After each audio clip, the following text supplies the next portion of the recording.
ಎಲ್ಲರಿಗೂ ಶುಭೋದಯ. ಇವತ್ತು ನಾವು ಕನಕದಾಸ ಜಯಂತಿಯನ್ನು ಆಚರಿಸುತ್ತಿದ್ದೇವೆ. ಯಾರ ಜಯಂತಿ ಆಚರಿಸುತ್ತಿದ್ದೇವೆ ಇವತ್ತು? Say all of you.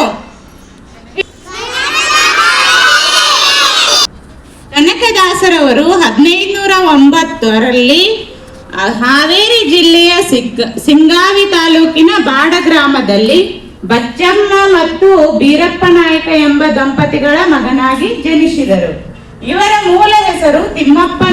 ಇವರು ವ್ಯಾಸರಾಯ ನೆಚ್ಚಿನ ಶಿಷ್ಯರಾಗಿದ್ದರು.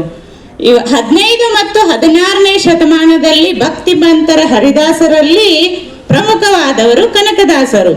ಕನಕದಾಸರು ಸುಮಾರು 316 ಕೀರ್ತನೆಗಳನ್ನು ಬರೆದಿದ್ದಾರೆ.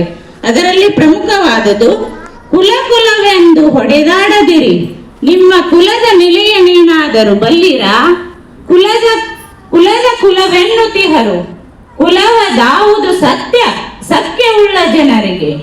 ಆತ್ಮ ಯಾವ ಕುಲ, ಜೀವ ಯಾವ ಕುಲ, ತತ್ವೇಂದ್ರಿಯ ಕುಲ ಪೇಳಿರಯ್ಯ.